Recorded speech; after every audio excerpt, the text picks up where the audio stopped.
Good evening. Bit of response. Good evening. Great. I'm from Happy, my company. Happy helps organisations create happy workplaces. So we've got this little time with you today. The aim is to challenge you, to give you some new ideas, and also give you a couple of things to take away. So, are you ready for some interaction and even a quiz? Yeah? Everybody? Good? Okay, I'm going to start with our core principle. Our core principle, I want to know if you agree with it, is people... complete the sentence up there, is people work best when they feel good about themselves. Hands up if you agree with that. Okay? What then should be the main focus of management? Happy employees, making people feel good. Okay, here's a quick test. Hands up if you work for a company where the main focus of management is making the staff feel good. Hey, this is good. The very enthusiastic ones at the back. I normally get about 1 in 100. But I was recently on a panel with the chair of one of Britain's biggest retail organisations, 90,000 people, and he put his hand up and said, yes, that is the main focus of management in my company. Any guesses which company that was? Absolutely, John Lewis. It was the chair of John Lewis who explained how at their last board meeting they spent 20 minutes discussing the numbers and 3 hours discussing people and how to motivate them. Yeah? And I don't know if you know, but when John Lewis was set up as a workers' mutual in the 1930s by Speed and Lewis, the core of the constitution was that every decision should be based on the happiness of its workers. And it's on that core that they've built the most admired company in Britain. So, quick 1 minute with your neighbour, simple question. How would your organisation be different if the main focus of management was making people feel good? Not whether this is a good idea, that can come later. How would it be different if that was the main focus of management? 1 minute with your neighbour.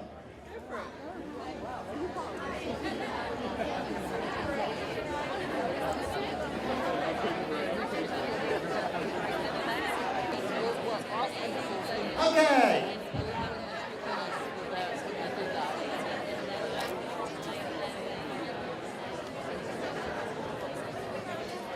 Okay. Hands up if you thought it would be a better place to work. Hands up if you thought it would be more productive. Come on, take part. Hands up if you thought it would be more innovative. Yeah. Hands up if you're going to go and make sure it happens. Okay, this makes absolute sense. I'll back it up for you with a piece of research that was done by Alex Edmonds at Wharton Business School. He wanted to see if great workplaces are more successful financially. So he looked at the Fortune Best Places to Work over 25 years and compared the workplace in there with the standard stock market.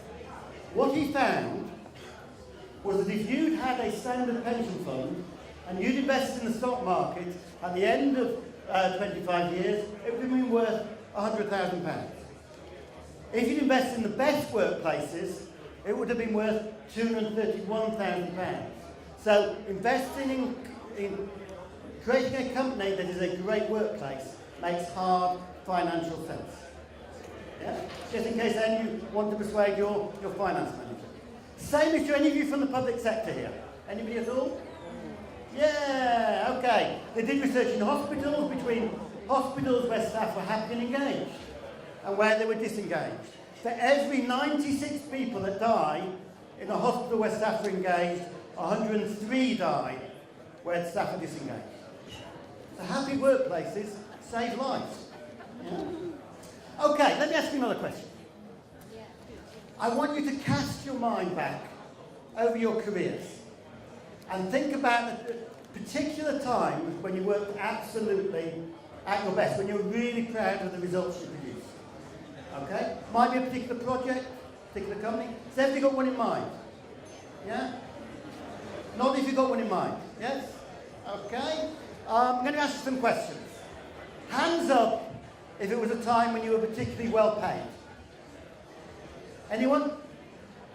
No one. Two. 1, 2. Okay? Hands up if it was a time when communication was particularly strong. Okay, getting about a quarter. Hands up if it was a time when you were challenged. Okay. And hands up if it was a time when you were trusted and given the freedom to do it your way.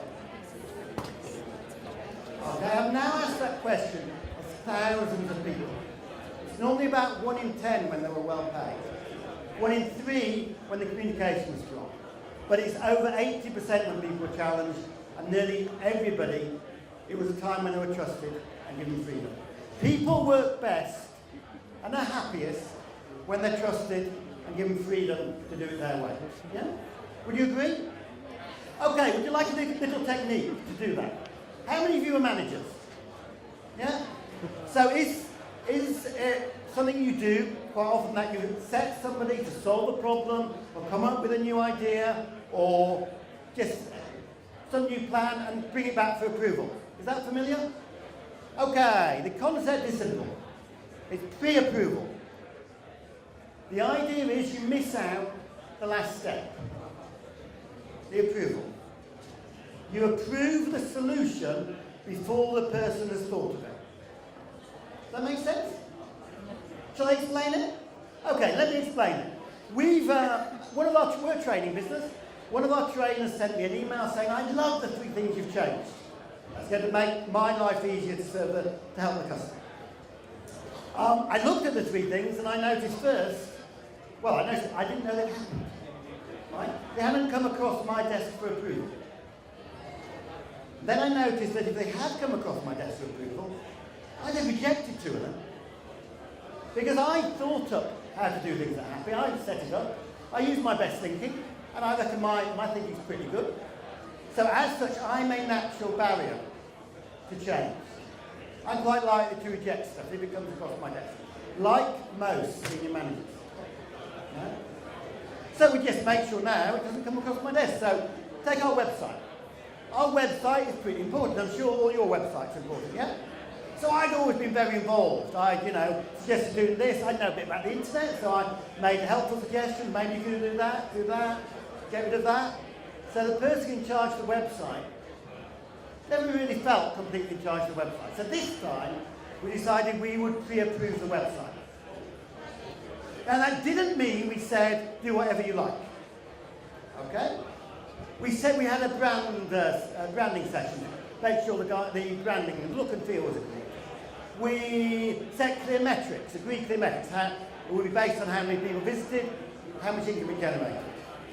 We sent Johnny, who was in charge, on the best search engine optimization. And then I saw it for the first time the night before it launched, when it was too late to change anything. It either went up or didn't go up.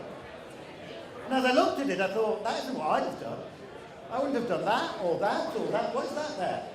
Because if you truly delegate, you do not get what you would have produced. You get what they produce. But it was completely within the guidelines, and so up it went.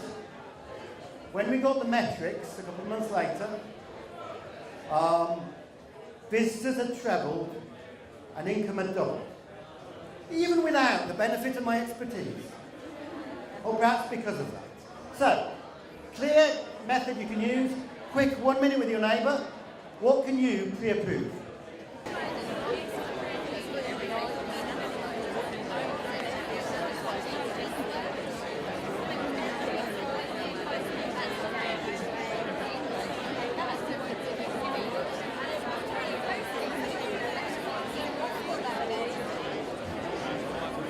Okay.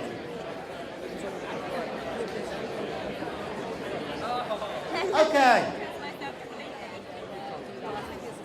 2 quick questions. How many people already pre-approved? How many already do this? Excellent. How many are going to do more of it? Excellent. Okay. So this brings us to the question, what is the role of the manager? This is where the quiz comes in.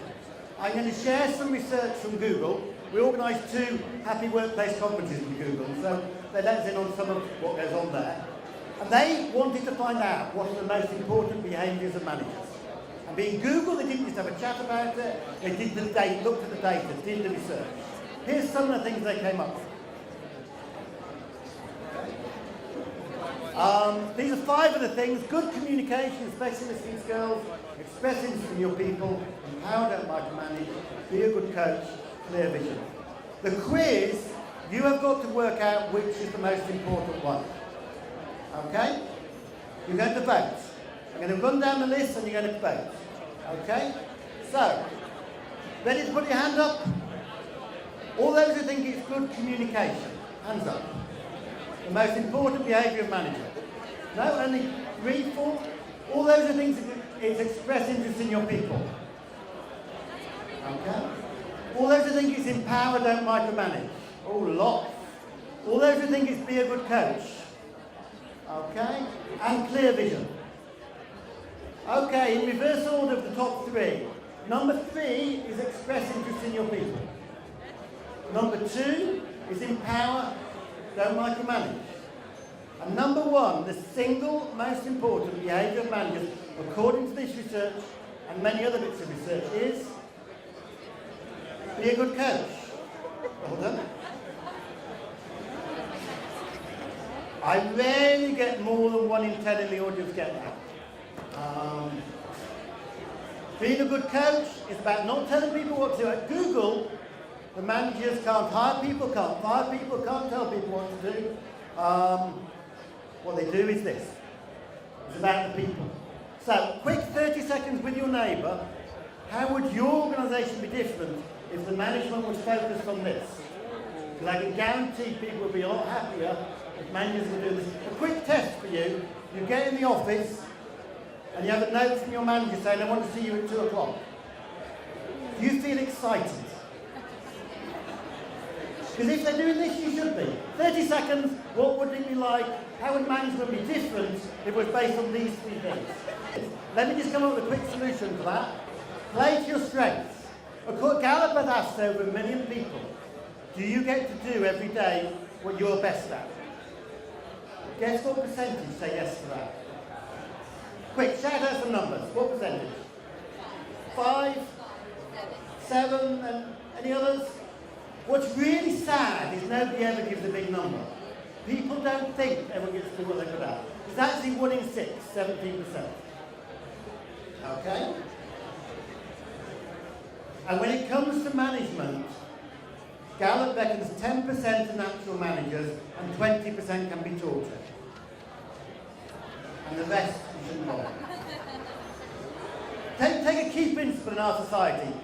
Treat people as you want to be treated. Is that a good basis for management? Anyone? Who think anything not? I am brilliant at managing people like me. I know exactly what they like. Extroverts, people who are outgoing. I don't get people who are analytical or shy, and I find it very difficult to manage them. Because the key principle of management is treat people as they want to be treated. And that's very different. A great manager understands that you are different to you, are different to you, are different to you, and treat each person differently. And not everyone can do that. Any of you done Strength Finder? Yeah? Which is about finding out your strengths. On the Strength Finder, say you have an appraisal and you list your strengths and your weaknesses. What normally happens next? You work on your weaknesses. The alternative, you work on your strengths and get to avoid doing what you're no good at. Kind of makes sense, doesn't it? Yeah? So quick, when we were working with one company, they had a brilliant marketing director.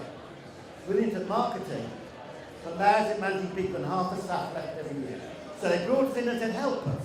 We need to keep our skills, but we can't afford to lose all these people. Anybody, what's the solution?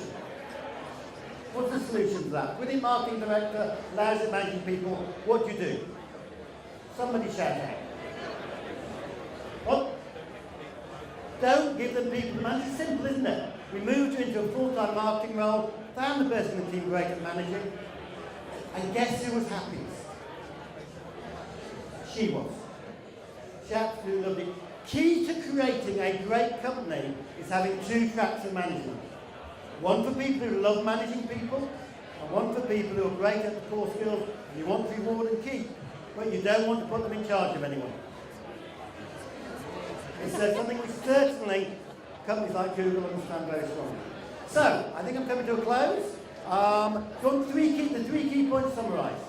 Yes? Okay. 1. Deeply radical idea. Get people to do what they are good at. Okay? If you only do that, you can transform your business. 2.